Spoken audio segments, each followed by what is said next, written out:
obviously read a lot of books, but is there one in particular that you can pinpoint and go, that one changed my life? That was like groundbreaking. Yes, I can. And it is actually a terrible book. People laugh at me when I say this book because the original book that it's a sequel of is very, very, very, very troublesome now. And it has been troublesome for a very long time. It was troublesome when they made the film in the 1930s. It's Gone with the Wind. So I read Gone with the Wind when I was about 11, 12. My mum had no shame. She was just like, just read. Don't care what it says. You're reading it. But our copy of Gone with the Wind had the back 3 pages missing. Yeah, the best 3 pages of the whole book, in my opinion. And they were all missing. So we had to offer you. So I used to read it and then just go to the library and finish the book in the library. So there was a lady who wrote a sequel to Gone with the Wind in the, I would say, 70s or 80s. And it's called Scarlet. And it's about how Scarlet has lost pretty much everybody. Everybody that she knows is pretty much dead. And she decides to try and find her ancestors in Ireland. So she gets on a boat and hops on over to Ireland from America. And she has loads of adventures. But it is a terrible book.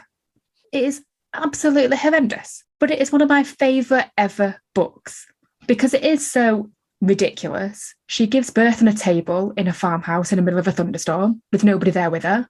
She calls the child Cat. What person this is from from Civil War, isn't it? So it was like, what, the 1800s? There was nobody called Cat back then. I'm not being funny. No. But it really opened my eyes to see how a writer could get really carried away with a plot and just go, I'm just going to go all out. I don't care.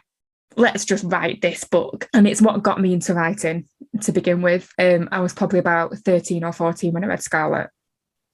And yeah, I used to write alternative endings to it. And there are probably notebooks in landfills somewhere around the Northwest with my writings as a 13-year-old, rewriting the ending to Scarlet because I don't even remember what happens at the end. I think she goes back home. It's been that long since I've read it, but it is still, there is so much in it. It's a really chunky book. It's probably about 600, 700 pages.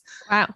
Yeah, it's a Game of Thrones challenger in terms of page length. But yeah, it's one of them books that you read and the whole way through you're like, well, this wouldn't happen.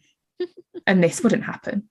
And even as a 13-year-old, I love history. So even as a 13-year-old, I was like, well, this definitely wouldn't have happened in whatever age it was, 1800 and something. I was like, not a chance. This is ridiculous. But it helped me realise how authors just can absolutely get carried away and just go, I don't care. I'm just going to write a book because I want to write it. I don't care if anybody reads it.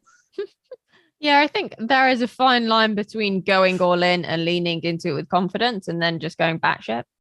Yeah. And this woman, I can't remember her name, the author, but she just went a bit batshit.